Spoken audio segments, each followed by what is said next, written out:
Well, hello, welcome. My name is Lisa, and I'm one of the organizing committee members of this conference. Yay! And thanks to everyone. And I have an announcement to make. I've been caught in a lie. That's right, I've been caught in a lie. Or rather, I am being actively caught in a lie right now. You see, I've been organizing this committee, or this conference, with an absolutely phenomenal group of scholars and romance readers, and we've been talking about all things romance for the better part of a year. But until today, until right now, no one outside of our little committee knew that I read romance, that I'm a lifelong romance reader. Not my friends, and not my family, not even my partner, who has unknowingly laid beside me for years as I read hundreds upon hundreds of romance novels late into the night. And my partner, I think, is somewhere here in the audience tonight. So I don't know where you are, but hey. Remember a couple weeks ago when I was curled up in bed with my Kindle and you asked what I was reading, and I said, Empire by Michael Hart and Antonio Negri. It's for my exams. I was lying. I was reading Ice Planet Barbarians. You know, the 22-part book series about a group of women trapped on a frozen planet with 7-foot-tall blue aliens with magical appendages and ribbed tongues. Yes, I've read the entire opus and the spin-off series. The truth is, I am a romance reader. I am an insatiable romance reader. I am a bell hooks averaging 2 Harlequin romance novels a day romance reader. And I've been rapaciously reading romance since I was an adolescent. Now, I didn't start with alien erotica, but my first romance novel was a kind of monster romance, in that the author and the protagonist's love interest were both monstrous people. It was Gene Webster's Daddy Longlegs. For those of you that don't know, Daddy Longlegs is an epistolary coming-of-age love story written by a eugenicist about a teenage orphan who is groomed by her much older, very rich, anonymous benefactor. Anyway, when I was 11 years old, my mom picked up a worn copy of Daddy Longlegs from the free bin at the public library. She handed it to me and said, "Try this." Back then, I was a very reluctant reader. 4 years earlier, my mom and I had moved to the US, and while I picked up conversational English pretty quickly and learned how to conceal my language gaps in school, I couldn't hide the fact that I was struggling to read. And I felt a lot of shame about being so far behind my classmates. But I also felt a throw my book across the room level of frustration at being made to read books that bored me so much that they made me want to crawl out of my skin. I'm looking at you, Chronicles of Narnia and the Hardy Boys. And that potent mix of shame and boredom made me less and less motivated to learn. But that all changed when I started reading romance. I loved love stories. I loved the conflict. I loved the angst. I love what was said without words, and I love the words too. New words for me, like feverish, silhouette, rapture, disheveled. And most of all, I loved the happy endings. And so what started as a chance reading of Daddy Longlegs developed into an accelerating habit. And I tore through whatever romance books I could get my hands on. I lived at the public library. And I may have had a lopsidedly sensuous and sometimes questionable expanding vocabulary. I wrote in my 6th grade yearbook that my favorite pastime was fondling my dog. But romance taught me to read. Romance taught me how to think, taught me how to imagine, and taught me how to hope. I was 13 when I discovered the romance section of my public library. It was positioned frustratingly near the entrance where everyone could see me pretending to have taken a wrong turn in a library that I visited almost every day. And for the first year, I wasn't brave enough to try and check out any romance novels. I had a lingering fear that someday, at a significant and thoroughly public moment, like when my mom was about to be sworn in to American citizenship, that the scowly librarian who would always watch me pretend not to browse the romance section would pull out my library records and announce, "Stop. This woman's daughter checked out 200 smutty books last year."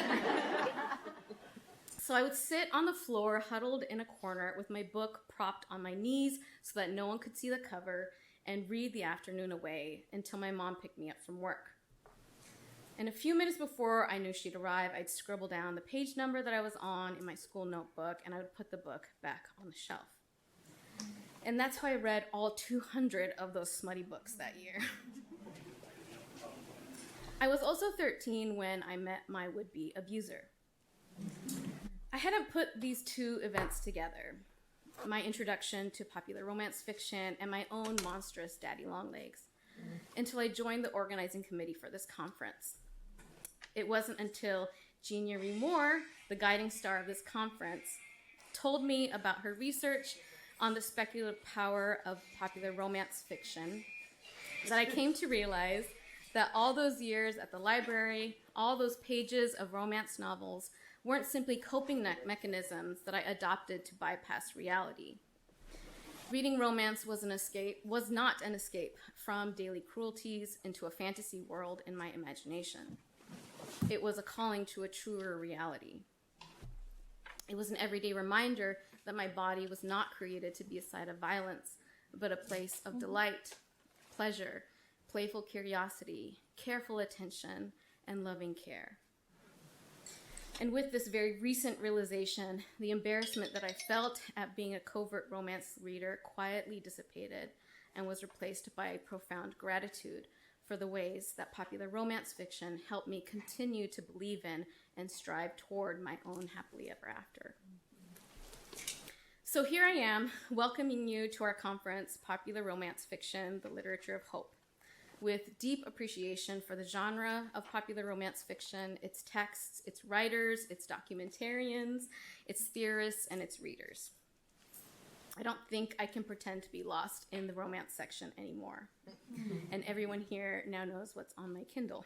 But I'm happy to be caught, and I'm very happy to have been caught up in the planning of this extraordinary event with an incredible team of organizers.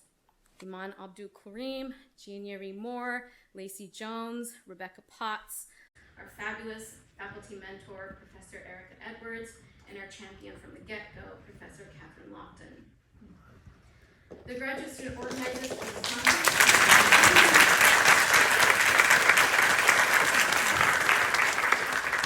The graduate student organizers for this conference are all from the Department of Religious Studies, and there's no coincidence in that either.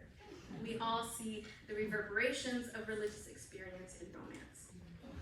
We see it in the way that the erotic encounter with oneself is a kind of divine experience, the way that the matrilineal ritual of passing romance novels from one generation to the next is a kind of liturgical rite, the way that Romancelandia births communities of mutuality, and the way romance saves us in big ways and small ways when we need to be reminded of what's real. And we see it in the way romance comforts us, challenges us, inspires us, revolutionizes us to seek out and hope for happily ever afters, maybe even ice planet barbarians. So welcome to Popular Romance Fiction, the Literature of Hope. We're so very grateful that you're here.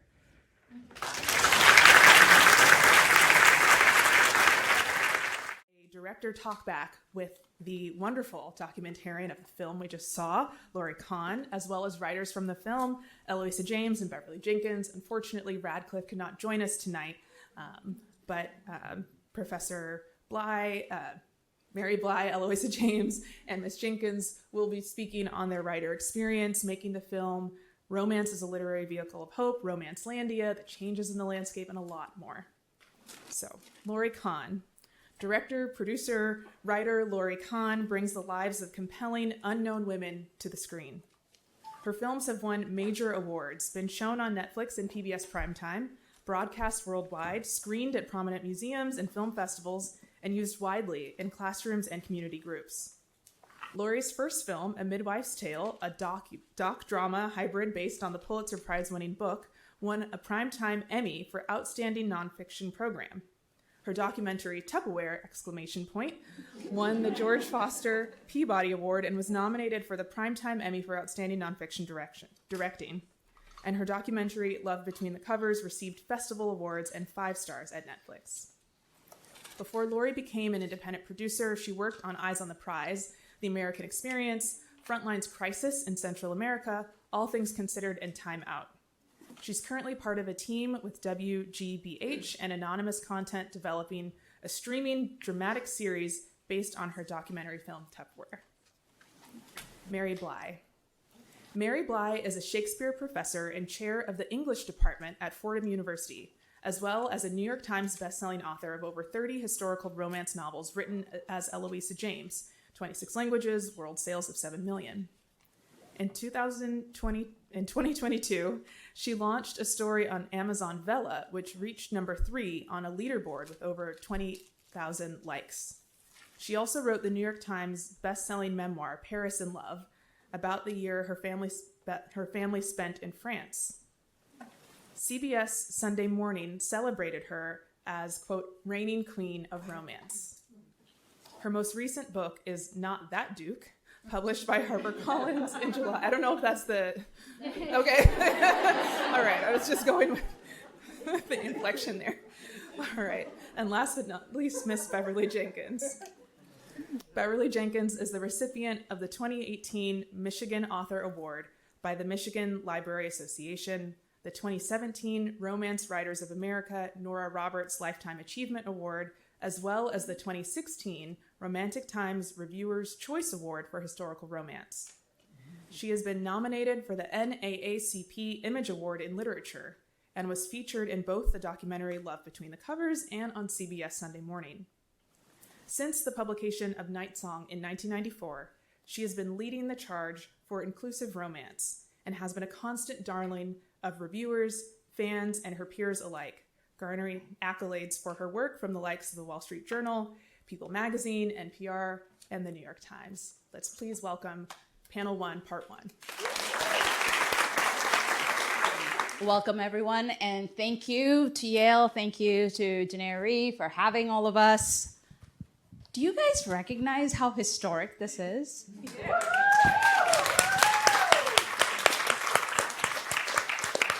Thank you. Thank you to all the organizers who put this together. Thank you to the panel for being here. All of you have seen the documentary. It's been a while. It was kind of amazing to revisit it. And I wanted to start with the note on which the documentary ends, which is the concept of hope, because Radcliffe Len sort of ends it saying like fiction is the genre of hope. And so I thought maybe we could lead with that and have all of you sort of talk a little bit about how you feel.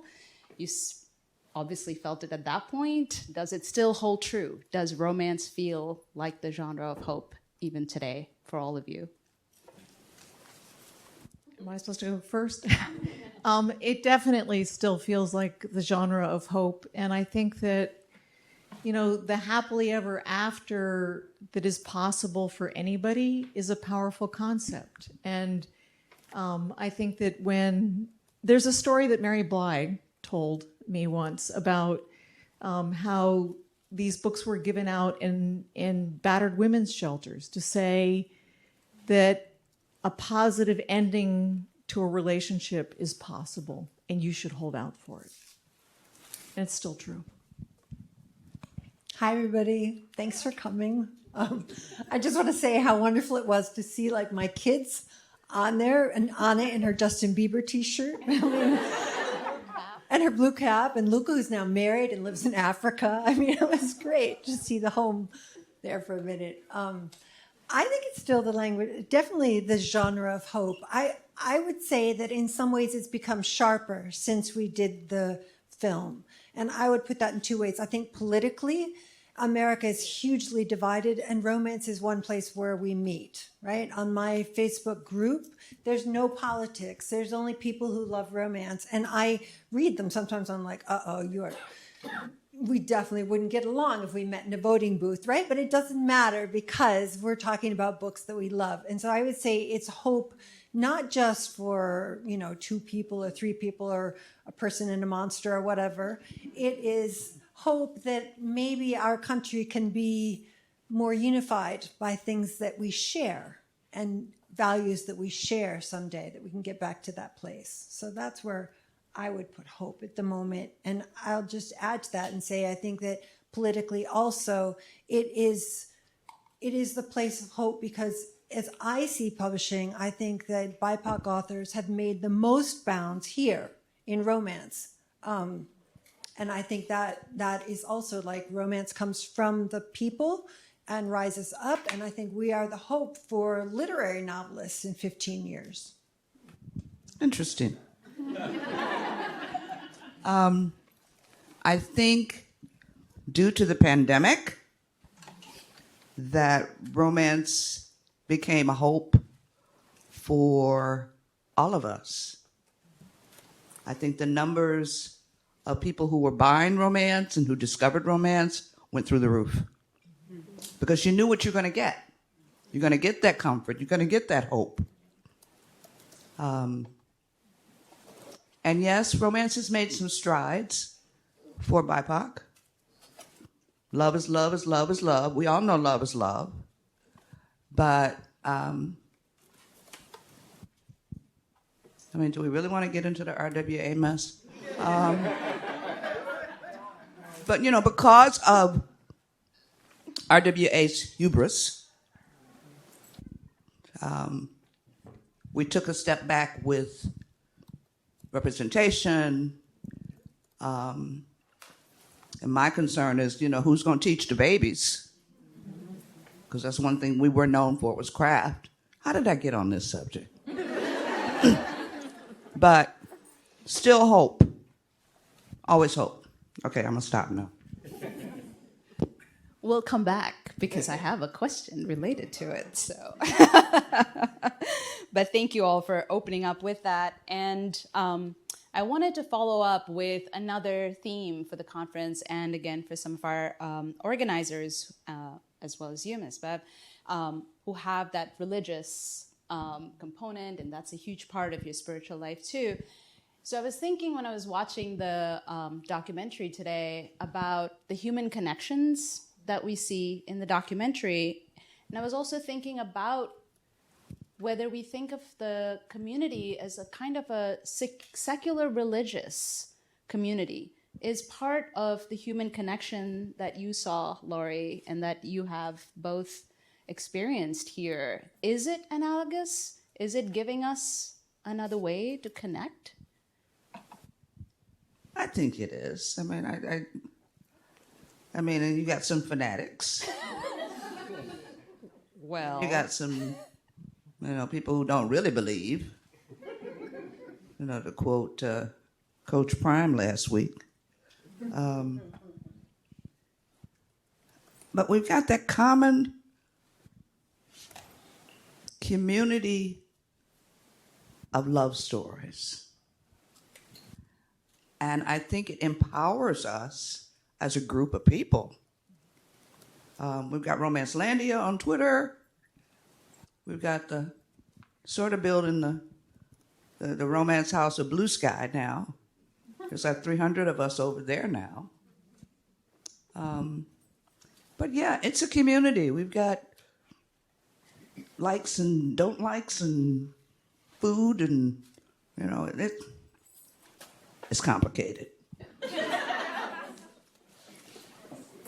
I will just say I was really struck watching the film how intimate and how supportive all of these women in the romance community are of each other. And I felt it when I was making the film and when I was shooting it, but it hit me viscerally today.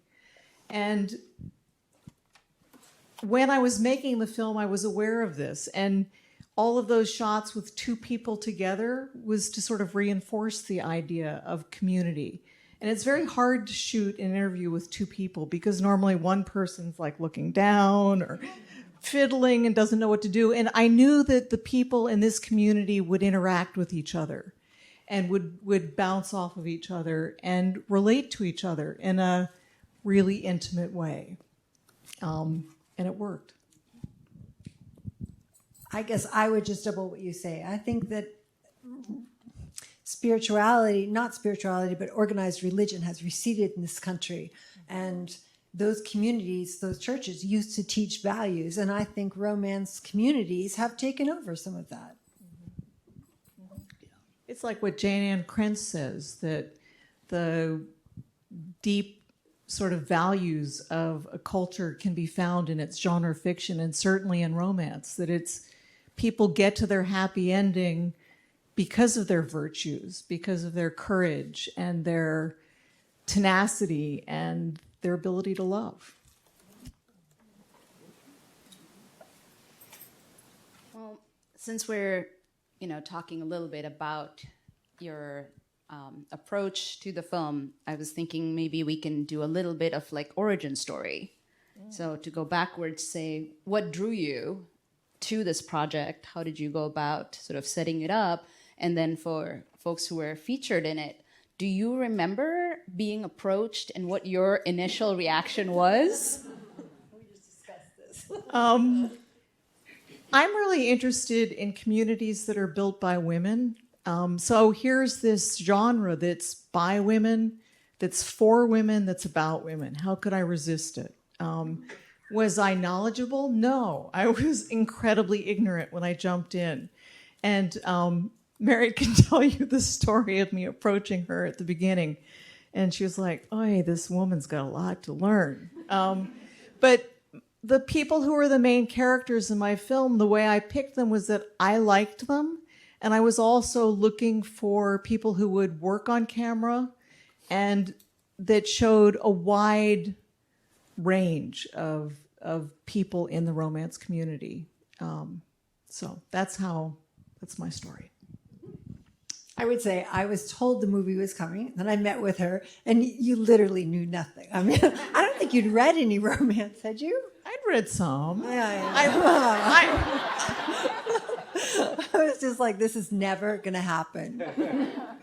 But, you were great. So we had a good conversation. I will say, just looking at it now, it was so interesting because, there was that one shot of me teaching a little bit of Jane Austen. And when your cameras were around, and they started putting the camera in the classroom, so there was nobody in there anymore. And I remember waking up one day and I was yelling at my class because they had not read Catch-22 and thinking, oh, shit, that camera's up there. Thankfully, this wonderful man right here edited out those scenes. You got me looking quite possessed. Thanks to Bill Anderson, who's here. Stand up, Bill.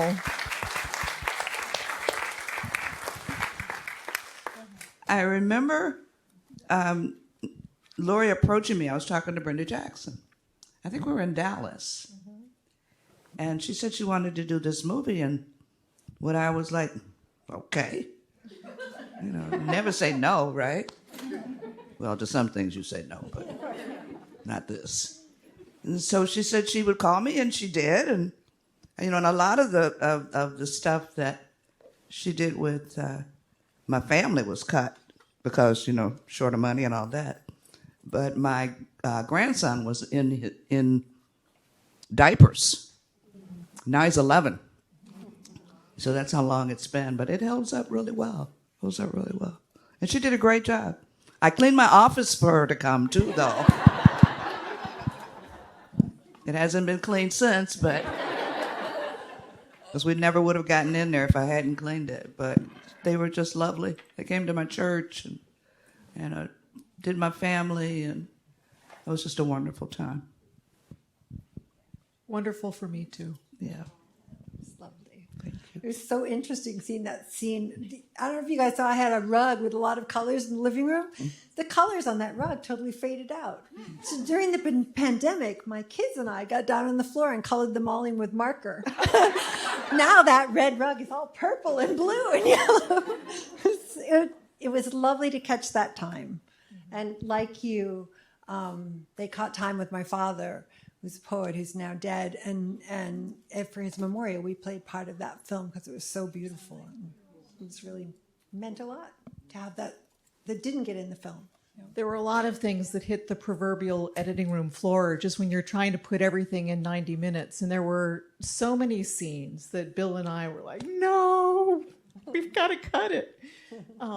But there were scenes with you reading your father's poetry to him, and Bev with her mom in Detroit, and the kids sliding down into the lake at the lake house, and your grandson who's just adorable, and the whole family scene in your neighborhood. I mean, there were lots of things. And then Susan Donovan and Celeste Bradley, who found new boyfriends within a couple months of each other.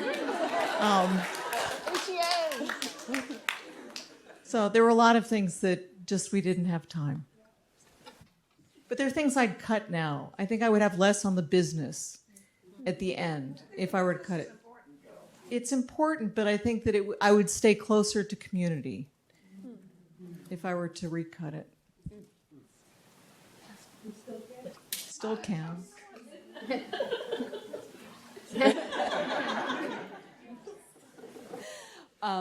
Well, if you would like to, you may certainly talk a little bit more about things that ended up on the editing room floor. But I'm also interested in the larger process of making the film.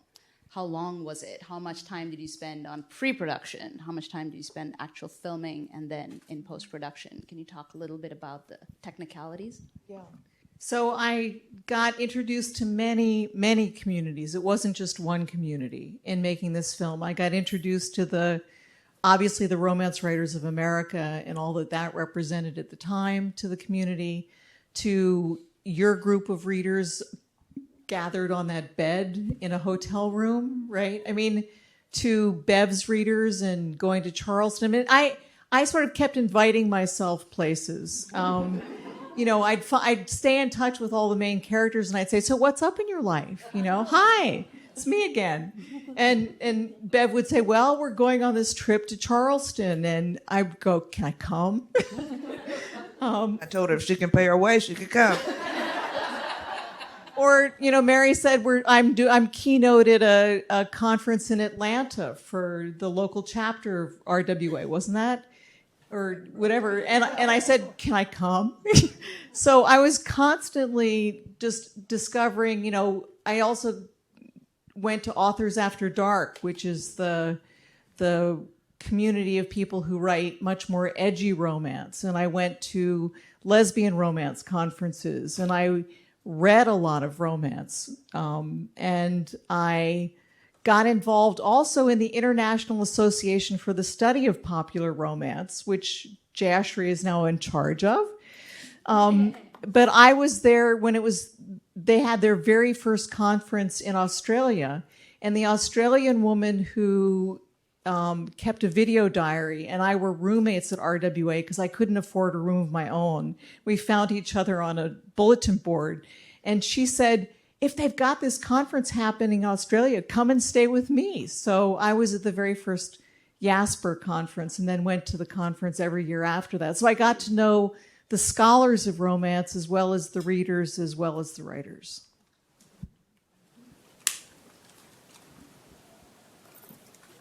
We've brought up RWA. So I think we got to follow that thread a little bit. Right?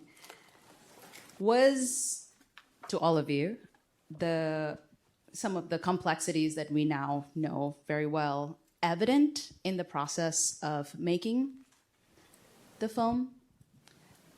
Courtney Milan is in it, so, sort of a key player in the events as they unfolded later on. Was there a sense of that as the movie was being made? I think that I picked up a bit of tension about real diversity when I was there at RWA, but I never would have predicted what has happened with RWA. That I didn't see coming at all. But I'll let the two of you speak to it because I haven't been in the community since I finished the film, really. I think this is really your story. The one thing I would say, I think, is that, you know, one of my closest friends, Leslie Ferdinand, is a Black writer, and I met her every year for years. And when this all came down, I called her up and I was like, Leslie, did any of these things happen to you? And she was like, oh yeah, every year. I would sit down at a table and everyone would leave. And I was like, you never said anything to me, but it wasn't her responsibility to say anything to me. I should have seen that, and I didn't. And so, you know, when you get to my age, you're kind of like, you're adding up successes, which is great, and you're adding up failures. And that's one of them. So. I mean, it was a lot of stuff going on in the background. Stuff that maybe a lot of us didn't know what was really happening. The cherry picking of issues, letting some issues not be dealt with. I just found out a couple days ago that a Jewish writer had sent her book in for a reader, and someone in the commentary that she got back was, "Why are they Jewish? It would be better if they were Christian." So you had little cuts like that, and so there we were, 2019 Christmas Eve. You know, the call came from inside the house. We're lobbing Molotovs. Because how are you going to give somebody an award for diversity and promoting diversity? And then when they stand up for that diversity, you tell them, well, you're not going to be able to run for the board anymore, or you're not going to be able to do this, or you're not going to be able to do that. And then the complaint against her was somebody who was not even a member of the organization. Oh my God. So we burned it down.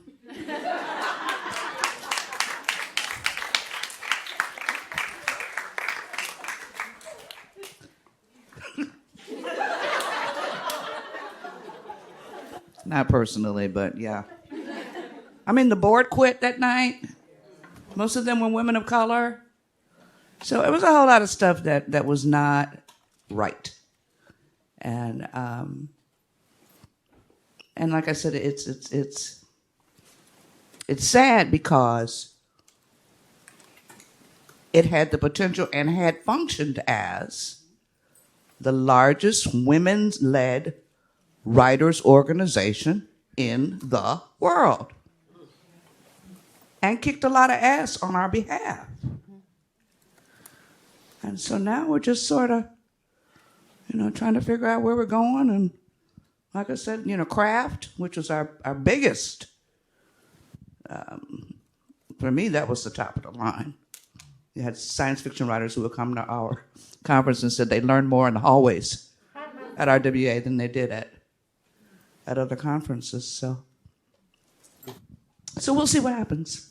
I got to put a word in here for the Authors Guild of America, which has 16,000 writers across all of America, and I happen to be the vice president, which is very cool. I serve under Maya, who is the first woman of color to be the president of the Authors Guild, and that is a huge change since the movie. There are 2 romance writers on the board of the Authors Guild, which is, James Patterson and all those guys and all the literary people and all the poets. And now we're in there. And frankly, the 2 of us have stronger voices than anyone else because we actually know what we're talking about when it comes to money.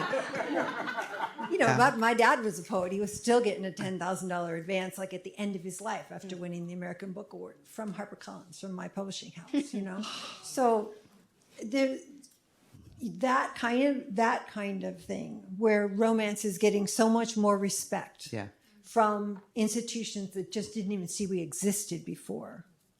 Yeah. That's somewhere. And we do craft stuff. The main thing we do, though, for all of you who are writers is there's a free legal review of any problem you have. You have a problem with Amazon, we have a direct phone call with Amazon every Friday. we get people's stuff back, their books back. All these things get, It's there's such just like crap. a black hole. So much craziness going on out there. But yeah, I joined the Authors Guild too, and I think a bunch of other writers have done the same because you need representation. You never know when stuff's gonna go south. So, yeah. So I have a question for the two of you, which is, have some of the other organizations of romance writers picked up the teaching of craft in a meaningful way? Because that was so important at RWA. We've been doing a lot of Zooms.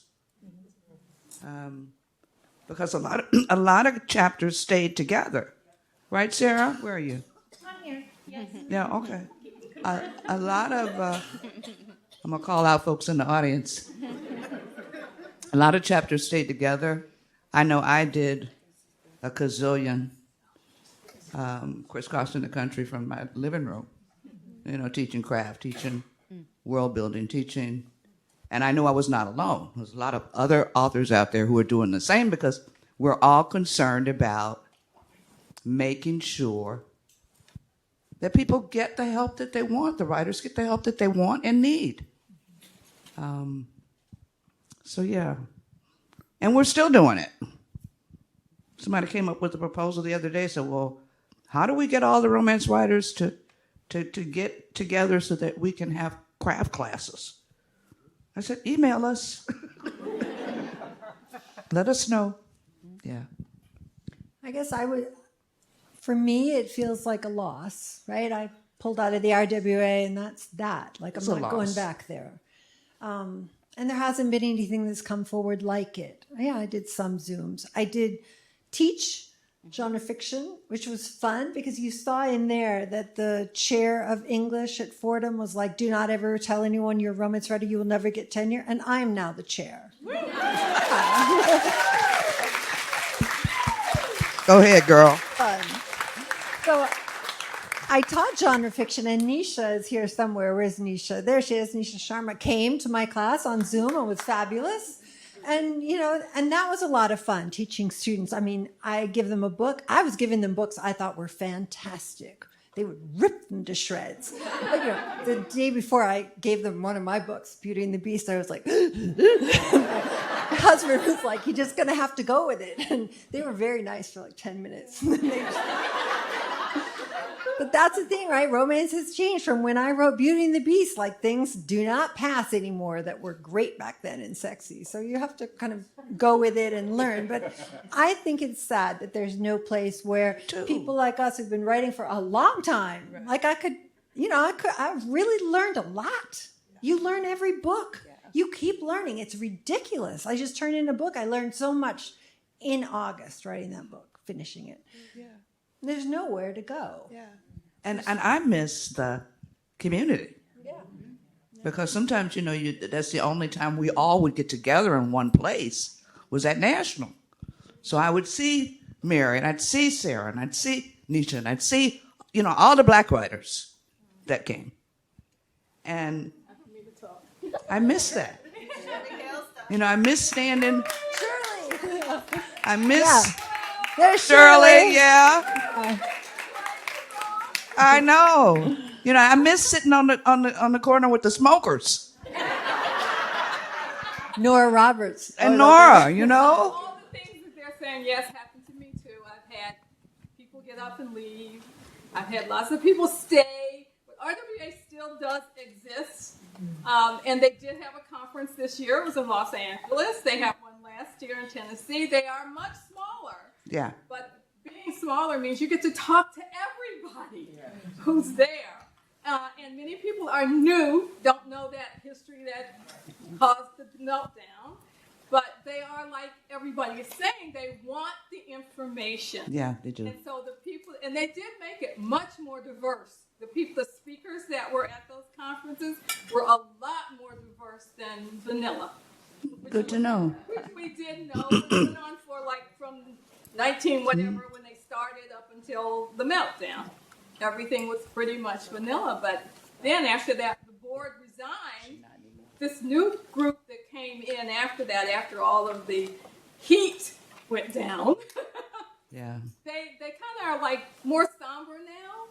but they do still exist. And if I hadn't been away, I would have gone to the conference. Yeah. But I was out of town. Yeah, I mean, nobody's saying they don't exist anymore, but that form does not exist. No. You'd have to trust it. You know, Yeah. I don't trust it anymore. I don't don't think either. I could go. No. It was a, and Shirley ran the New Jersey one. You know, Anna, who was in that film, like she went back there and projectile vomiting when she was like this big in the meeting that Shirley is leading because she was a preemie. And it was a real community. But if you don't trust the group, you can't. Yeah, you can't function. You don't give them your time. Yeah. Is there anything they could do to get you to trust them again? I'm just curious. I'm no longer in RWA either, and I was president of our chapter for 2 years, and it's a question I've struggled with a lot because I wouldn't be published if it wasn't for RWA. So I know a lot, watching that film was, and seeing that conference, all that footage from it, that was really, it's hard.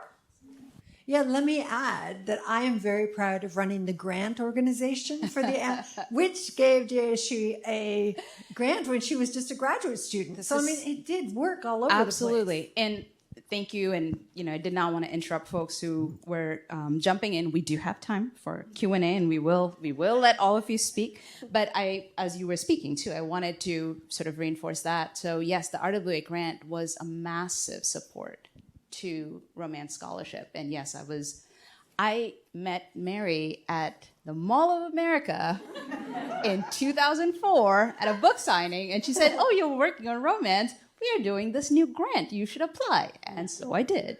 I think she was number one. Yeah, I was. So there was wonderful work, but I also wanted to sort of talk a little bit about the pedagogical value of the documentary and about how it's tracking this idea of authors helping other writers in order to progress in their craft, because this is how I often use it in my own classroom. So Laurie's actually come to my college, we've screened it, I use it in my classes. I'm an English professor all the time to sort of talk about how you have to share your writing in order to get better at it, and you have to teach others and so on. And so at this point now, it's sort of a coda to our panel before we open it up. Are there any particular thoughts in your mind about how the documentary can be used as a pedagogical tool? Like, again, sort of to coming back to this idea of hope and doing something wonderful with this artifact that exists. Are there things that you would do to frame it for folks who will watch it in the future, whether they're upcoming authors, whether they're students, about what the documentary is capturing? I mean, I think anybody who writes about or teaches women's literature, women's history, I think it's a useful tool. I think that the notion of pay it forward that's actually lived is rare. And I think that it's a valuable tool in that sense for community groups. I don't know. I know more how my other two films are used in classrooms and universities and community groups, less about how this one gets used, just because I don't have PBS buzzing in my ear. But I'd be curious to hear what you two think. I adore the film, and I think you're the best, and you're the best, and it was a wonderful film, and I love it. I think that it is of its moment. So I wouldn't teach it at the moment because romance is one of the things that changes all the time. That's why, you have Katrina and suddenly you've got romance heroines who can control the weather. We change.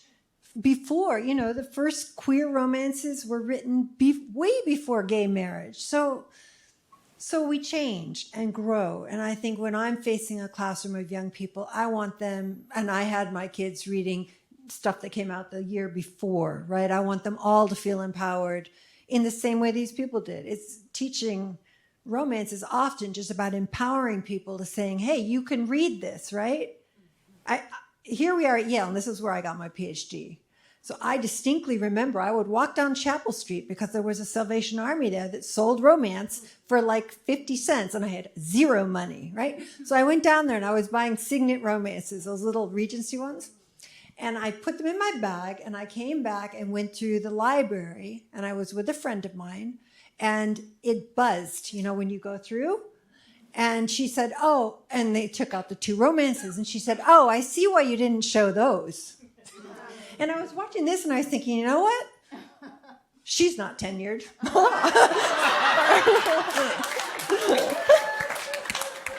But I think when I teach now, like I loved Len's story, right? But I'm teaching people in the classroom who are so freaking empowered. Like there's no one in there who's not queer. And that's great. And so it's a historical document, maybe for a historical purpose. It's fabulous. Sorry. It's okay. It's wonderful. It's okay. I mean, and she's right about things changing, but it's also good to know the history. Yeah. So I see teaching as gold. Well, thank you all for patiently, listening to my questions, but we are going to open it up for about 10 minutes. So if you'll raise your hands, and we have a free-floating microphone and folks who will also, yeah. So we have someone in the first row.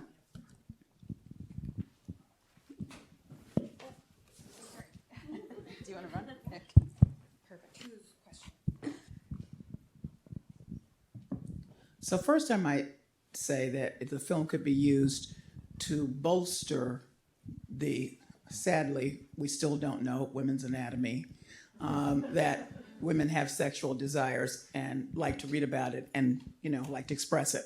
So I think in those classes, that could be actually an interesting tool. I am fascinated by the theme that I've of course heard this before, of people being ashamed or hiding their books, because finding Black romance for me became an obsession after I got the first ones. So I was just sharing earlier with Dr. Jackson that I've looked in my Story Center before I came. I have 5 boxes of what I believe are archival Black romances. And that's before you get to the contemporary ones on my shelves. But the point was, I was very proud to have them out, so it never occurred to me to hide it. I talked about them all the time, and when people make fun of me, as they often have, I'm like, and so I'm wondering, and Bev, you're not the voice of Black America, but you're sitting there.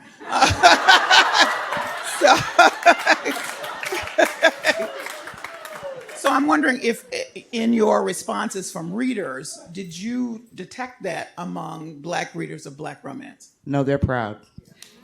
They're proud. And I wish you would get up in a Black woman's face about what she's reading on the train. Probably not a good idea. But, and I don't know if it's cultural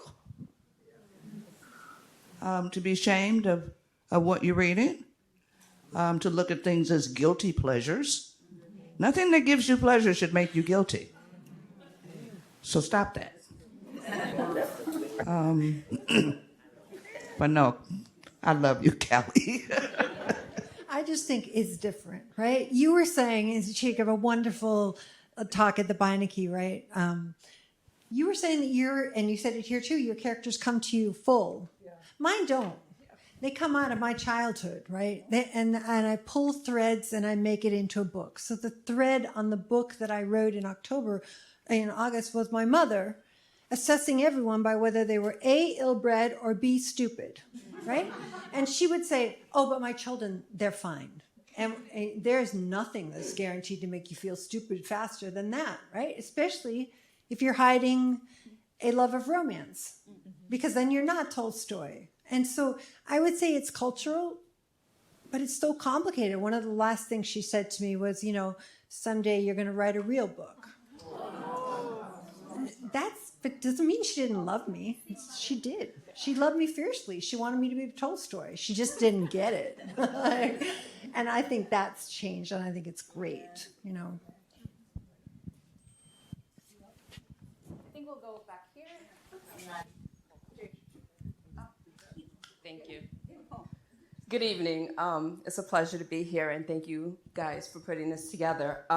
When you talk about people hiding books, I'm a New Yorker. I travel on the train and the bus, And yes, there are some covers that I can say I bashfully will hide, but I realize that authors and their editors have learned to have alternate covers for such books. So it makes it a lot easier for us who commute to proudly read the book, and all you see is the name of the book and not so much the taboo cover.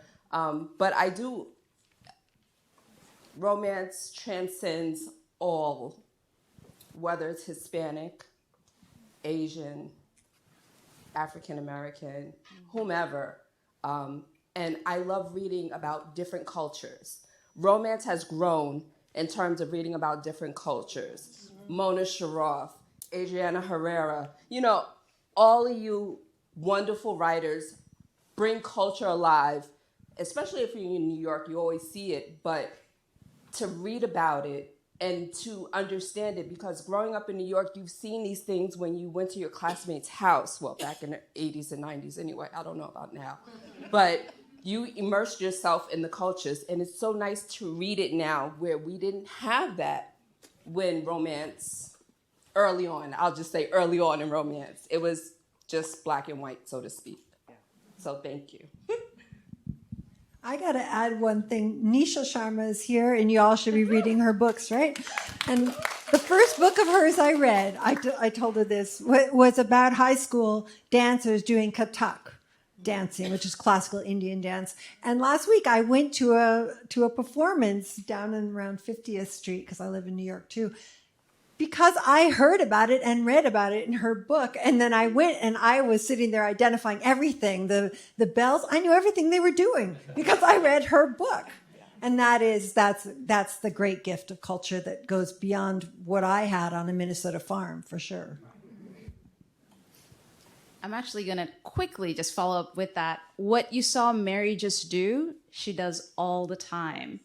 So I remember 5 or 6 years ago, you were doing a book club at Book Culture, and there were like books on sale. Ms. Bev wasn't there, but Mary stood there when like, who's gonna bid for this book? Forbidden! And every single Beverly Jenkins book got sold because Mary was going out there being like, read these people, they are fantastic. So what you saw her just do with Nisha, she's been doing all along. So.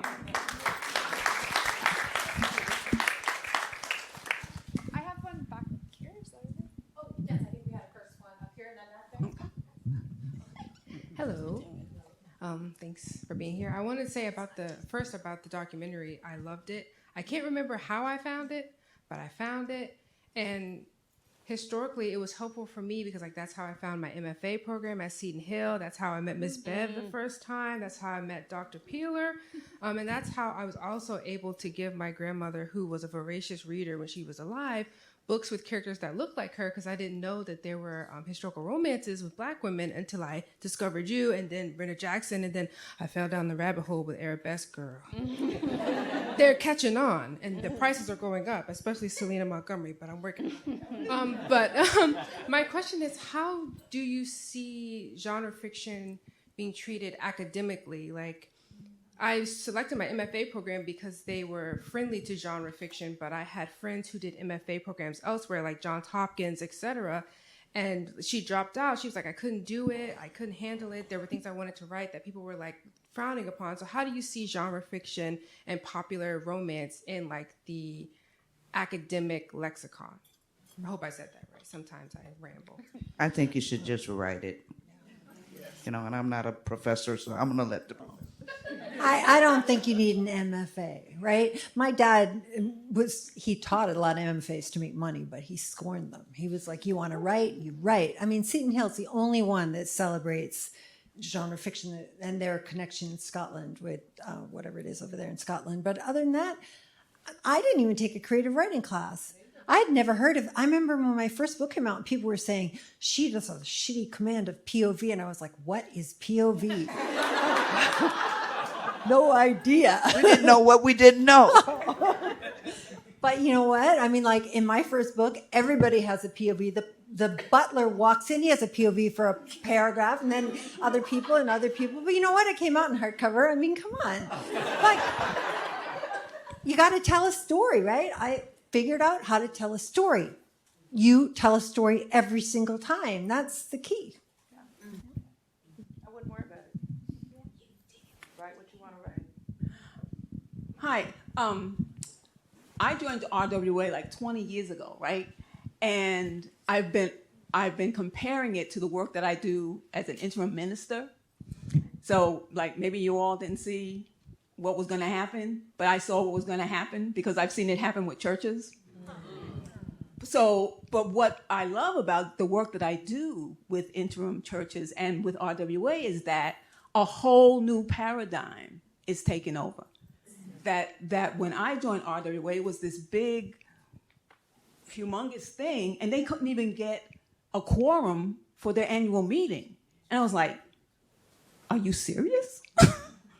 But what I've been seeing now though is seeing little groups doing what was RWA's core and what the people who are still in RWA are trying to get back to. It's like helping people get that first book published, you know, and like other groups like RSJ, Savvy Authors, Kiss of Death still has Coffin. I mean, it's like, it seems like just like in the church, going for big membership is passe. The real energy is where small intergroup groups are together. So like you all who've been through it, are you seeing that pattern as well? Yeah, people are still coming together. You know, that's one of the things I do when I'm on my Zoom tours, is I tell them that you still have your critique partners. You still have your chapter mates. Even if there's no big umbrella for us at the moment, or is the big umbrella that used to be RWA, we're still writing. We're still doing the HEA. We're still learning from each other. We're still crying over the same books. You know, we still have our favorite auto-buys. None of that's going to change. So until we can all get together again and have a national, I mean, somebody should just throw a national just so we can all come. You know, we're going to still do what we love, which is write and read romance, regardless. At least that's my 2 cents. I can give you an update on the people in there. You remember that one where I'm talking to Christine Sinisi and I'm saying, you know, you're going to have to put sex in that if you don't want to sell it. So she never put sex in anything, but she's got a big career now. So you should go read her books if you like evangelical. And we exchanged, you know, we've kept up all these years. And Connie Brockway, who is in there. I writing sprints with her twice last week. We meet, we do 25 minutes and 25 minutes. I will, yeah. And Julie Quinn, who was the one who said, you've lost so many times. You know, okay, so she did Bridgerton, right? And now she's richer than God. But she came to Fordham for free, Zoom, you know, 250 people showed up. She's just as generous and wonderful as she ever was. And those friendships persist. And I will say, I am so grateful to RWA for the friendships that I made there. I think on that hopeful note, we're going to take a short break, but I do see hands out there, so we will come back in about 10 minutes for our second panel, and we will take some of those remaining questions at the end of that one. So for now, take a break, run outside, do what you need to do, and come back.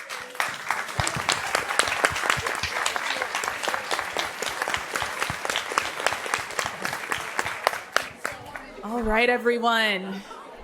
Part 2 of our panel is about to begin. We're going to be continuing the discussion with the Ripped Bodice bookstore founders and sisters Leah Koch and B. Koch, and romance editor Monique Patterson, with attention to recent and future changes in the industry. So a lot of the themes that we had already been talking about, hearing about, we're going to hear more about with these new voices. So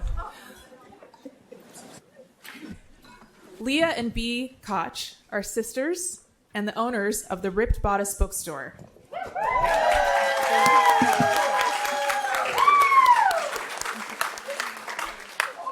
an independent brick and mortar bookstore devoted to the celebration of romance novels with locations in Los Angeles, California, and Brooklyn, New York. The Ripped Bodice features a vast and diverse selection of romance fiction. In addition to books, the store has a wide selection of gift items with a focus on supporting independent, woman-owned businesses. The store and its owners undertake several large projects each year, including the Ripped Bodice State of Racial Diversity in Romance Report, the Read Romance Repeat subscription box, and the development of television projects based on romance novels in association with Sony Pictures Television. Bea and Leah grew up in Chicago, Illinois. Bea attended Yale University and NYU, where she wrote a graduate thesis titled Mending the Ripped Bodice. In 2020, she published her first book, Mad and Bad, Real Heroines of the Regency. Leah moved to Los Angeles to attend USC and received a degree in visual and performing arts studies. Both sisters are lifelong romance readers and feel lucky to spend their days surrounded by books. Monique Patterson is vice president and editorial director of Bramble. The quote, "All great literature is one of two stories. A man goes on a journey or a stranger comes to town" by Leo Tolstoy, is one of her favorites because it immediately sets to mind all the possibilities of a fantastic story.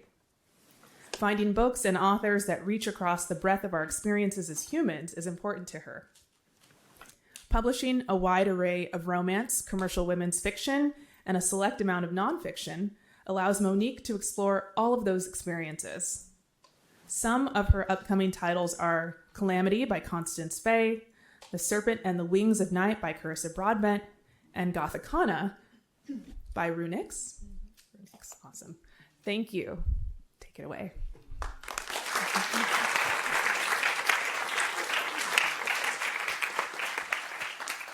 Thank you again, Jayashree, for putting this panel together, and to our guests for accepting. This is amazing. We were just talking that we sort of know each other, but it's mostly a virtual relationship through Instagram, etc. I did go to the Ripped Bodice last week. I avoided the opening weekend and thought, oh, I'll go when it's less crowded. It was not less crowded, dear reader. It was fantastic. So thank you. And Monique, I just said I listened to your podcast episode with Sarah on Smart Bitches and was grinning through the whole thing, especially with the Tolstoy quote. So thank you, all of you, for being here. I think, well, let's start off again, sort of to touch back again on our theme of hope. There are new things in the air for all of you, new paths going forward. So I'll just open it up and y'all can take it wherever you'd like to. Tell us a little bit about the hopeful things that are going on and where you hope to be in the next few. So, I feel extremely hopeful right now. I'm very excited and a lot of really good feelings because we just launched Bramble in February. And yes, I'm very excited. And it's coming at a time, this is a conversation I actually was having the other day about how romance continues to be a genre that evolves, And I've been in the business now for 25 years, and I've been doing romance since day one, and love it, and I will never stop doing it. But it is different, from when I first started. It's different from 10 years ago. It's different from 5 years ago. And, the willingness and the flexibility, having that when you're stepping forward to publish to the next generation of readers, continuing to satisfy the core readers who have always been there, you have to be willing to evolve yourself, And I'm hopeful that that's what we're doing with Bramble. I'm hopeful that we'll continue doing that with Bramble. That is going to hopefully will be reflected in the authors that we're going to publish. And I'm just incredibly excited about that. Very, very hopeful about that. I think we're hopeful about our new store, our expansion to the East Coast, and what that really means for us. It's so different opening a bookstore 7 years after the first one. We are so different. The genre is so different. And the night before we opened, we were looking around the bookstore and we looked at each other and we were just like, this looks so different from our first bookstore. Not the physical location, but the books on the shelves do look different in a very hopeful and positive way to us. Thanks for having us. Thanks for coming. Yeah, we have a new bookstore. That's the thing. We've been open for I think 5 weeks in Brooklyn. This is my first time more than 10 minutes away from it, so it's like I leave the child for the first time. But they're doing fine. I checked. But it's been amazing. Yeah, it's been so different mainly in terms of we know what we're doing now. We did not know what we were doing before. But just the excitement that people have, and this sounds a little weird. Is this okay? You can hear? Okay. Yeah, the excitement that people have and just being able to reach a whole new coast of people. I have to say, when we found out that you were opening up a new store, there was like a group G chat of all the people who are working on Bramble right now, and it was just like, oh my God, it's coming. And now there's like emails going around about a Bramble mixer, and can we do one at the Ripped Bodice? And yeah, I've seen the emails. Yeah. So yeah, this panel is so I'm going to plug 2 things. Well, that is happening, and also we have an event on the books with Dr. Kamblé. Do you know the date? Because I don't. October, September, something. For her new book, and you should come. Yes, thank you very much for hosting. They're going to host my sort of official U.S. launch of the book on September 24th. So please come. Are in the area, come by. We would love to have you. I think I wanted to follow up a little bit on this notion of like reaching a whole different group of folks. And this is for all of you, right? So we often talk about readership. Romance readers are devoted. Ms. Bev used a slightly different term for some of us today. But sometimes it's not very clear what those sort of reader statistics are. So for y'all, from your side of the business, from the publisher side, from the bookseller side, can you tell us a little bit of what you're seeing with romance readers in terms of all sorts of demographic ideas? Well, on my end, I'm an editor, so we do have a sense of that, but I don't get to like see it in action as much. And we're saying that, we are publishing books for women between the ages of like 25 to 55. But honestly, it goes a little bit further past, below 25, and it goes further past 55. But people like statistics, so that's what we say, but what we're really trying to do is, I think more specifically identify who's hungry for what, right? So you have to pay attention in the market, like who wants the vampires, who wants the werewolves, who wants historical, who wants the vampires. And I don't care how old you are. If you want it, I want to sell it to you, So I think for me, it's a little more focused on not so much like the age of the group. It's more who wants this kind of book and can we give it to them? Yeah, I think we can only speak anecdotally because we don't collect any statistics. Be interesting if we did. But the most stark change, again, anecdotally, is that the age of romance readers is dropping. And that is since the pandemic. So it's not, I don't have a lot of years of evidence of that yet, but I can absolutely say that since we were allowed to reopen after everything went down, the age of people that we're seeing in the store is much lower. We get big groups of young people 18 to 24 who found the genre during the pandemic, generally on TikTok, but not exclusively. And they're really hungry and excited, which is great.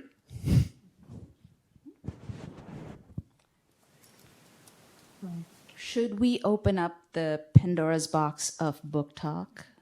Sure. Go for it. Both from the publishing and the bookseller side, are there things that you want to tell us about how the book talk recommendations, influencer, etc., is impacting what you're seeing of the business? Sure, yeah. Everything has positives and negatives, and nothing is as simple as people want to make it. So I try not to oversimplify things. But I think there's two really big simple concepts, which is number one, Book Talk is a book club. It's not a new invention. We got all these calls from reporters that were like, please explain this to me. And I was like, it's a book club. Like, what do you want me to say? It's really like big, and you don't have to be living next door to the person, but that's still the overarching concept. So I don't think it has to be this like big, scary thing you've never heard of. So that's thing number one. Thing number two, I am not a technology expert, but I believe technology experts who have explained to me that algorithms are racist. And it makes sense when they say it, so I believe them. It doesn't mean we should throw out the whole thing, but it's really important to be aware of as we're navigating this and understanding why certain books are becoming super popular. That was very well said. I don't think I need to add. So I agree. We pay attention, to Book Talk. We have had books sell very well thanks to Book Talk.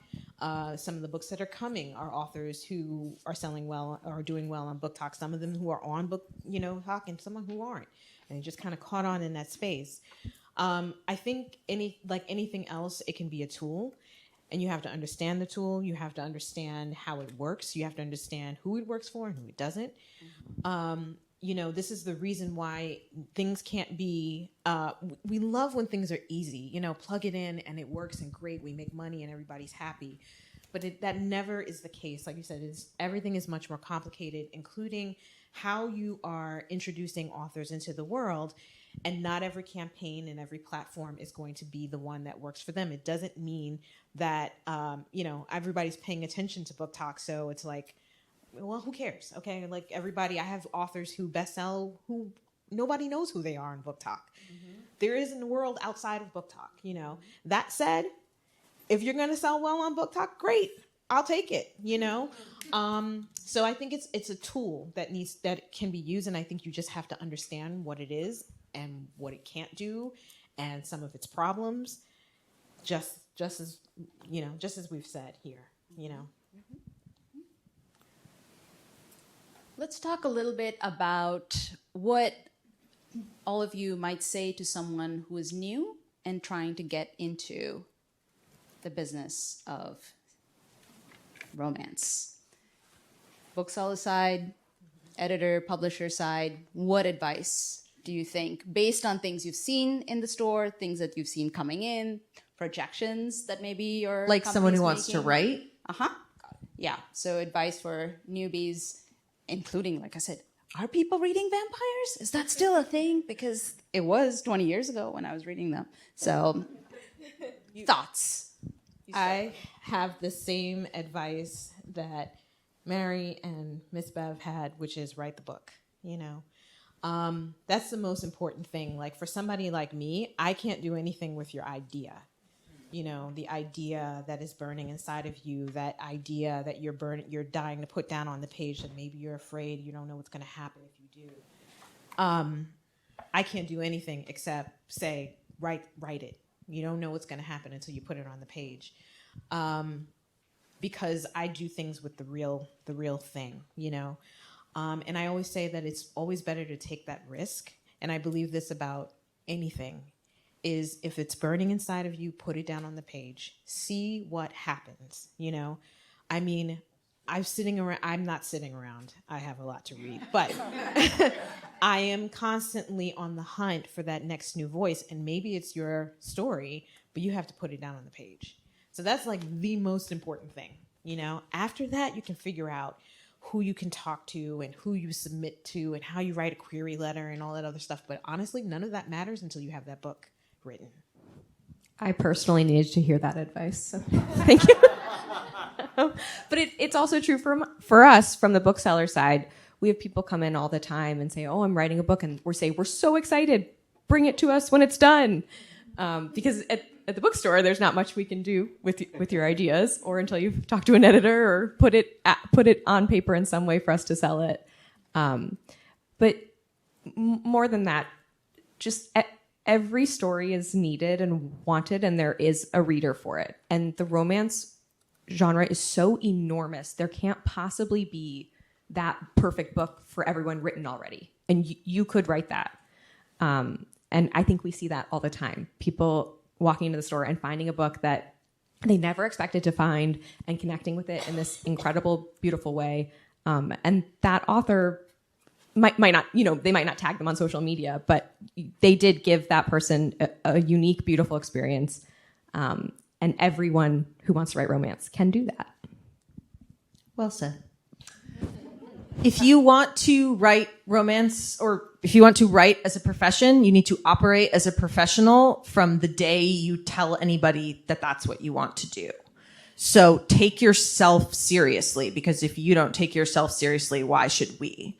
So when authors, mainly self-published authors, submit on our website if they want to have their book in the store, and I go to their website. So number one, if you don't have a website, well, how do you expect readers to find you? What are you doing? We actually then put on the form, you cannot submit until you have a website. But that's really specific. But just in general, like, if you want this to be your profession, then treat it as a profession. Yeah, it's amazing how many of my students want to be writers and will not write. Can you come do that speech with them? That would be helpful. Sure. Somehow that connection doesn't seem to be made in their heads. Could we talk a little bit about something that y'all have been doing for a while, but certainly you should jump into, Monique, which is the diversity report, the statistics on publishing and diversity that the Ripped Bodice has been doing for a while. Could you tell us a little bit about how you came about doing that? And I'd also like to maybe think a little bit about how you think you may want to improve it, or how we can strategically deploy that data to move the needle in a better direction. You want to start? Sure. I mean, I think the impetus for it was, again, as booksellers, we felt like we could see... Do you want to just explain what it is in case people don't know? The Ripped Bodice report on racial diversity in romance counts the number of books published by authors of color in a given year, that are tagged with the BISAC codes, which is like kind of they're being marketed as romance. So that's... And it's the top 20 traditional publishers of romance. So we don't count self-published because we can't. But it's 20 publishers, and they each get assigned a single number for a year, which is out of all of the books that you published in that given year, how many of them were written by non-white authors. Keep going. And I think we were just, as booksellers, we could see the books that we're selling in our bookstore, and we heard a lot of conversations about how those books were very difficult to sell. And that did not seem to be true in our bookstore. So we wanted to count the numbers very simply as kind of a starting point for the conversation that had been happening for so long, but without this one concrete piece of data that people really, really seem to want. So we started to do it, and we really hope that the conversation can kind of continue past it. I think your question of what concrete thing we could do with that data is like, great question. No idea. The question we would love for someone to come and take that data and do something concretely with it. Yeah, I think when we started, it felt like the conversation, again, had been happening. The advocacy was there. And we were like, what can we contribute that someone else is not contributing? That in particular can get us past the point of having to start every conversation with, is this actually a problem? Because anecdotally, to me, it doesn't seem like it's a problem. So that was what we hoped to be able to move beyond, which I think is like generally successful. But, beyond that, I also think like we try to be very clear and transparent. Like our role is booksellers. We're at the very, very end of the book life cycle of a book, only last stop before a reader. So we don't have the power to decide what gets published. But I always like to make it clear to people, this is not an altruistic exercise. This is not like us trying to be good people. We believe that we could be making more money, and we want other people to help us make more money. It's about money. And the authors of color could be making more money. Yes. A lot of people could be making more money. We're trying to say you're leaving money on the table, and we could be more successful. We're doing okay. But it is an economic project. I've been in the business 25 years, as I've said. And,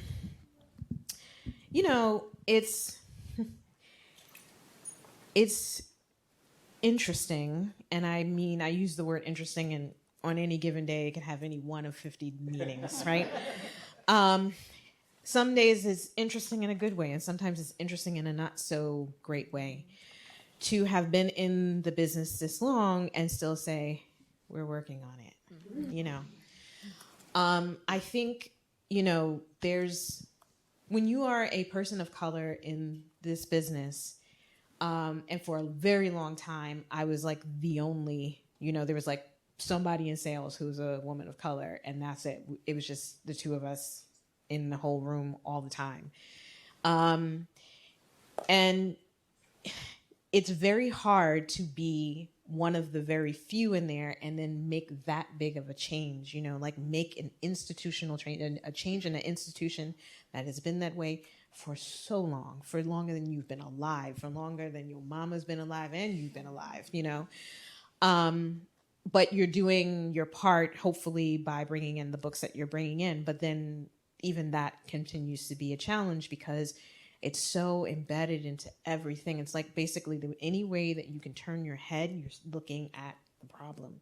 You're looking at the challenge. You're looking at why it's hard. You're, the energy sometimes that you have to muster. The conversations that I have, with friends both in the business and out of the business, of my sheer exhaustion sometimes of trying, of running up against the same thing constantly over and over again. And so much of it is unconscious. Like it's so baked in that it's like it's happening without anybody thinking about it, which is why they go, well, it doesn't seem to be a problem because we've been inside the matrix for so long. You don't even know that you're in the matrix. But I'm like, I tell you, I'm seeing the glitches, man. I see them, And so it's just, I think one of the things that's so valuable about what you were doing and what you are doing is saying like, oh no, there's a problem, this whole idea, you kind of, think, oh, we've got a few. And even if it's not said out loud, it's not. But there tends to be an unconscious thinking of, oh, we have a few, so we must be doing something. But then when you lay it out, you see like you haven't really done much. And then you have years where you've moved forward a little bit. And then the next year you've moved back.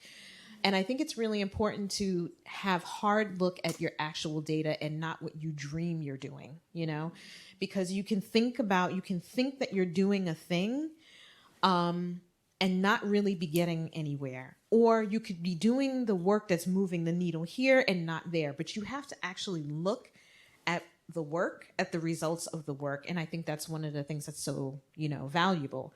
And I bet you a lot of people found it real hard to send those numbers in, and I would be like, it is what it is, so but I think that's one of the valuable things. It keeps you from lying to yourself. You have to look at the work. If you say you're doing the work, you have to look at the results to see if you're getting where you want to go.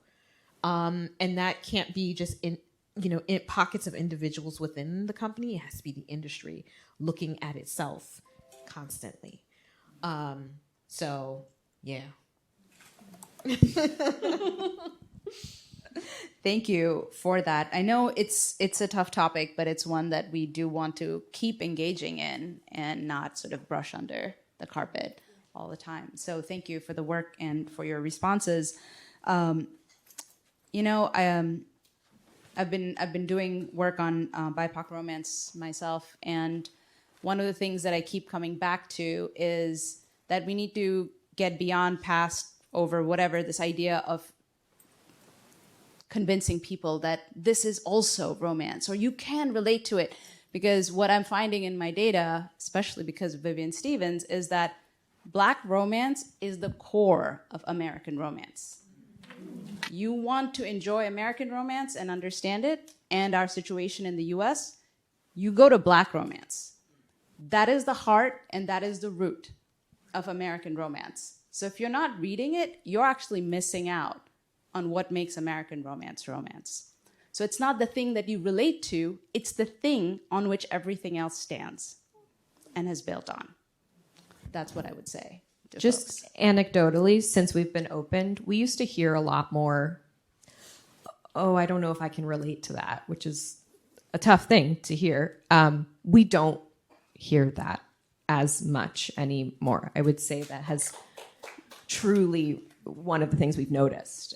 It's just an outdated concept, which is like no shade to anyone who's older than me. But I think that people were taught in school to sort of look for the things in a story that they could connect with, which makes sense when you're a child, but that leads to adults who won't read things that they can't personally relate to, which is a problem.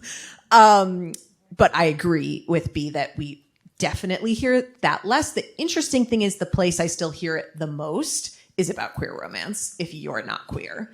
I got that email yesterday. And I wrote a very diplomatic one back. But it was like we do this thing called blind date with a book at the store, where you basically don't know what the book is, and somebody bought one and they didn't know it was queer, and they got home and they sent me a letter and they said, I cannot relate to this. I said, sucks for you. No. I didn't say that. I did not say that. I wrote a very professional and nice email. But yeah, anyway, which not to say that I think we have made progress and there is progress to go.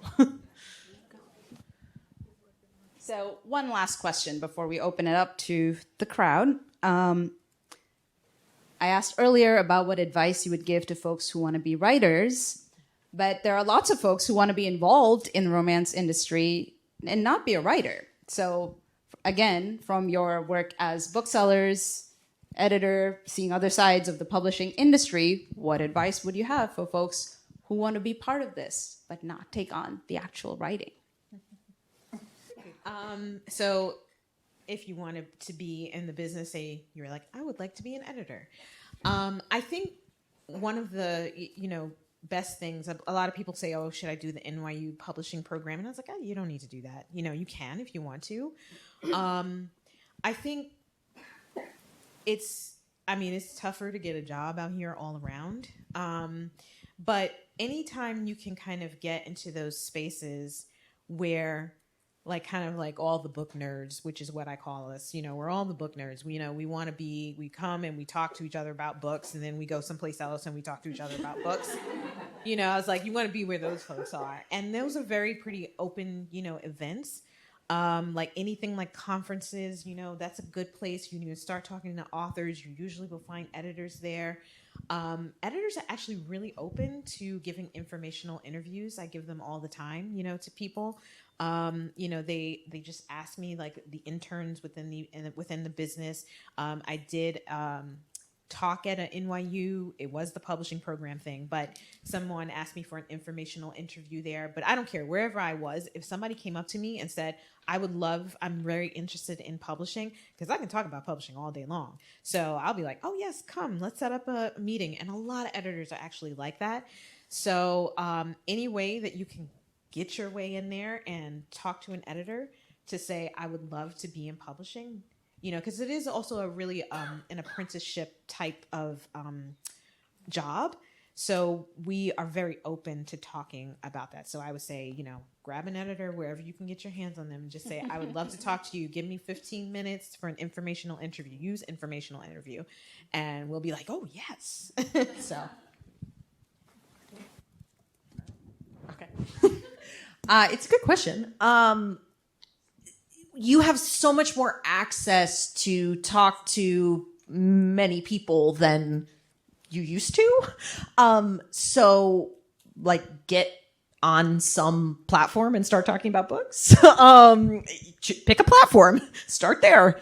I think it depends on what you want to do. But if you just want to, like, be a fan and talk to more people about romance, pick a platform, any platform. I don't recommend Twitter. And then anyone except that. We've seen so many people take a platform that they've built like that and turn it into a career in any number of ways, be it as an author, entering the publishing industry, becoming a bookseller. There's so many ways to be involved in the publishing industry where you don't have to actually sit your butt in a chair and write thousands of words. So you wouldn't say that someone who wants to start a bookstore should learn how to lay tile and pick paint swatches? I actually would suggest film it on Instagram. It might come in handy, but it's not necessary. You can hire someone else to do that as long as you include that in your budget. On that note, we will open it up, but just a quick reminder, because I have been in academia for a while, as have many folks over here, it really is Q&A. I know folks want to share, but there is a reception for doing some of that after. So please bring us your questions, and we have folks who will go around with microphones. So we have folks in the. Okay, I'm gonna actually name people. So person right in the front here, 1. Yep. And then we'll go in the middle, 2, and then we'll go in the back there, 3. All right. Hi, thank you all for being here. And I'm from LA, and I've been to y'all's store several times and brought people in who brought out armloads of books. So we're very happy to all your time in Brooklyn and come back and see us. Anyway, Goodreads. Could you all talk about Goodreads a little bit? Because it's been popping up more and more in these rando articles that I'm seeing where Goodreads has become a problem because people don't read the books, and then they give their evaluations, or there's subterfuge involved. I mean, it used to be that this was one of the ways, everybody doesn't read the New York Review of Books. Everybody doesn't read the New Yorker. And they still want to find out what's new, what can we read, what's a book I need to spend my money on. And they used to see a lot of that in Goodreads, but it's become so politicized in some ways that it sounds like it's becoming more of a problem than a hindrance, more of a hindrance than a help. And so I'm wanting to know from each of your respective positions whether you found that to be true, whether it's still useful, whether you're still finding that maybe books that you're promoting in the store, books that you have edited, are being moved along by people, or whether they're getting torpedoed by Goodreads. Yeah, we still use Goodreads a lot in our campaigns, doing Goodreads giveaways, telling people to add the book to their shelves, things like that. It's still hugely useful. Honestly, I was like, lots of opinion. I was like, everybody's got a really strong opinion about everything, these days. And we'll use whatever platform they can, get there's a lot of keyboard warriors out there, but it's not surprising to me that would start to happen on Goodreads. I don't know of a platform that it isn't happening on. That said, we still find it extremely useful. Our authors, for the most part, the ones who want to use that platform have continued to find it useful. So yeah, that's where it is. I mean, like everything else, you kind of keep an eye on it, and we basically are like, ignore the trolls. Yeah. Thank you for coming to the store, and thank you for the question. Goodreads is owned by Amazon. I own an independent bookstore. I'm always going to be inherently distrustful of anything that Mr. Jeff Bezos does. I also find it valuable. My favorite thing is when it says the number in the series. So when someone's like, oh, is this book 26? I'm like, I don't remember. So yeah, there's definitely helpful things, but it's owned by a large corporation. I don't necessarily think they have a lot of morals. So, keep that in mind. I think the thing about Goodreads is that it's a tool that every person is using differently. Yeah. And so sometimes that's difficult for people who are trying to use it as a metric of something, because people will go on and, like you're saying, rate books that they haven't read yet because they want to remember that they want to read them. So they're giving them a 0 star or 1 star, whatever, because they want to remember to read them. And that's just their personal use of Goodreads. But that can be difficult if we're looking at the reviews and we're like, why does it have the first review is 1 star, no review? I will say we don't use it as a way to decide what to stock. We would never decide not to stock something because somebody wrote something insane on Goodreads. But it is a helpful tool for booksellers. A lot of time people will come in and say, I'm looking for this very specific trope. And we'll say, okay, we've got these however many books. They're like, I've read all those. Great. Let's go to Goodreads. Let's put your trope in. Let's see if there are other recommendations that we haven't thought of. So we do use it in the bookstore, but not as really a metric of anything. Hi, I'm Raquel, a longtime lover of fantasy romance, paranormal romance, basically since the early aughts. And I was wondering if you've seen buying habits in the store change with those genres recently, and with Bramble, what triggered the creation of the imprint for you guys from seeing things in the market and responding with the creation of an imprint? Yes, very much so. I have always said paranormal, and I just lump paranormal and fantasy together, is the most up and down of all the subgenres in my experience. Contemporary and historical are sort of maintain their popularity, but when we opened, it was at sort of the bottom of the Twilight peak, and it felt like we were struggling to figure out what was going to go up again. It was all book 26 in a series that had been going on forever, which just isn't going to attract new readers. And it really feels like in the last 2 to 3 years, there's been so much more original, especially fantasy, new series, new authors.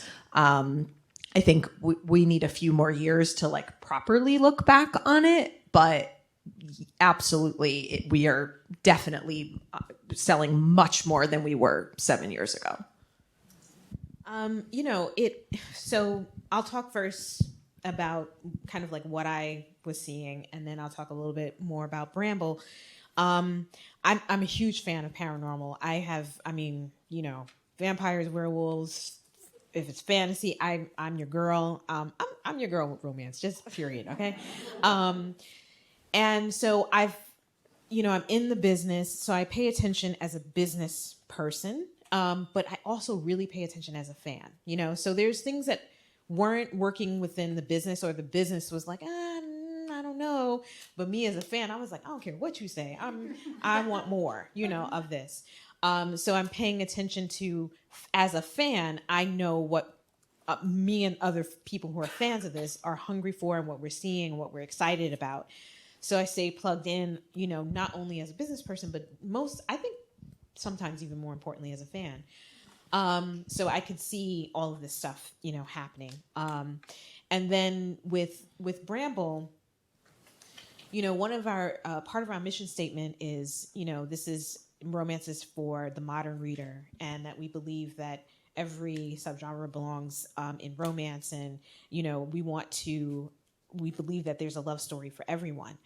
And this was born out of, Davey, who's our publisher, and I, who are both of us are huge romance fans, really kind of seeing where the market was moving, seeing where it was moving in terms of what was becoming increasingly popular, what formats were working as opposed to not working anymore, and just kind of opportunities.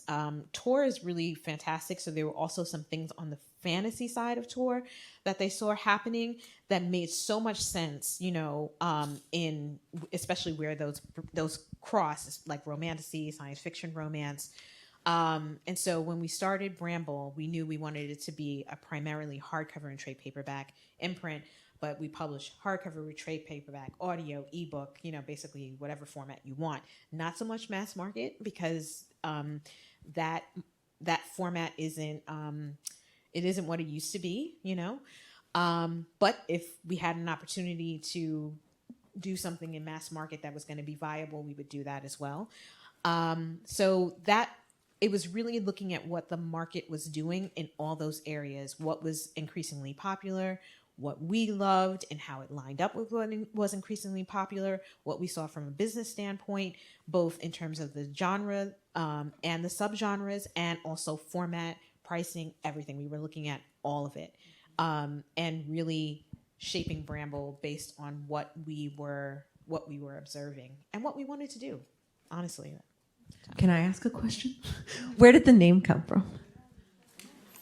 So it was. Do you use one of those companies that gives you name suggestions? I don't know the originator of it. I know it was. Coming up with a imprint name is so hard. You think you're so clever, and then some body somewhere has the trademark on it, and you're like, oh, but it was. Basically, there's a bramble of thorns, and we were thinking, we want to be like, oh, a rose, I love roses, but we didn't want to do that. We wanted something that would kind of speak to the sexiness of it, but also kind of indicate a little bit of edginess of it. So that's kind of how it came about. Yeah. And you've got the 2 syllables. Isn't that the thing? You have to have 2 syllable names for it to be successful. Oh, really? 2 syllables. I didn't know that. Apple, etc. Google. I think there was one person in the back, and that is probably going to be our last one. But we have time later to convene. Yeah, you can come talk to us. Yes, come talk to them. Hi. First, I want to say that I live in Brooklyn, and I haven't been to the Ripped Bodice yet, but it is already in my Google Maps favorite list. You're going to see me soon. I'm so excited about it. Thank you. But I am a literary agent with WordLink, and out of the 6 of us at the agency, I'm actually the only person who's representing romance at the moment, but I'm very glad that everyone else at the agency is supportive of the genre, and they're very interested in how it's shaping. But as someone who's doing the behind-the-scenes logistics work of supporting authors, I'm interested in if you have any tips for the ways I can help authors in this particular publishing climate right now, especially because it's been especially challenging, and ways I can take accountability in my own role for shaping how the genre is playing out in the future. What's your name? Macy Howell. Hi, Macy. Hi. Nice to meet you. I hope to see you at the store. Thank you. Do you want to go first, Minnie?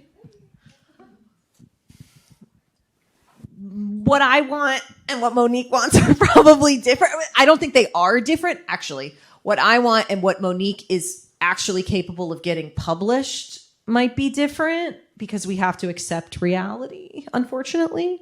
So what I would say is write things you haven't seen before, but that does make it harder to get it published. So I guess it depends on what your goal is. To me, specificity sells. I find the specific to be universal. So I don't know that a lot of people in publishing agree with that. So take that with a grain of salt. But what do you think? I mean, it's such a fascinating question, honestly, because you're coming in at a different point than we are. I think everyone in the publishing industry at any point does need to take a look at themselves. And you're asking the question, so I think you are already thinking this. How can I combat white supremacy in this industry? And what can I personally do, be it small, be it large? And I'm sure other people have more specific things, but I think even having that mindset and challenging yourself, you're already starting the conversation, and that's a wonderful thing. Yeah, I was thinking when you asked it, I said that's a very big question, and I think one of the most important things, especially with, and I don't know if I'm projecting onto you, so just kind of take that. When I face those kind of big questions, I think it's really important to kind of bring it down to, almost a more manageable thing, right? So you're an agent, and one of the most important jobs that you have is being an advocate for your author. And that is so important, you know. The person who comes in there and really, you know, challenges us, you know, to do the right thing. Like, a lot of us do want to do the right thing, right? But sometimes when we're doing the right thing, it's not necessarily that it matches up with what's right for your author, right? And so I think one of the best things that you can do is to be an advocate for them. The other thing is to like really just get to, you know, like really know the business, know the people, you know. We love, and this is getting a little bit more kind of like commercial businessy, but I think it kind of helps, maybe. We love a good pitch, right? You know, so when we're talking about the books that are hard to get in, as you said that, I was like, oh yeah, and then I was like, how would I get around that? And so I would get around it, and I have gotten around it sometimes by putting it within the context of something they totally get and totally understand, you know, without taking away from the work itself. And I think it's something that I actually, like, there's some people who are so good at that is seductive. I'm like, here, have money, you know? So I think that's something, I think that is actually a tool to be used, especially for authors you do not see in the market right now, is like putting them in the context. Like, and honestly, it's not that complicated. It's the X meets X. This is Blade Runner meets blah, blah. We get that, you know, we get that, you know, and underneath it, it could be like she's combating white supremacy and all this other stuff. But you know what? Like, let them find that out later. You know what I mean? You got to get in. You got to get in and then take it down from the inside, you know? So that's the way in. And then you can like dismantle the whole thing from the inside. I mean, like those are kind of like the tools that I find extremely useful. I will, sometimes I lead with that. And sometimes I'm like, oh no, this is Jane Austen meets, you know, and I'm like, and it's true, it matches it. But like that kind of way in for authors, and for those books that we're not seeing it, putting it within the context of things that like we totally get and salivate for. I have personally found it seems so deceptively simple, and maybe it even sounds stupid, but it really works. So be an advocate. You're asking like you said, asking all the right questions. I would want to work with you, so. I'll give you my business card. There we go.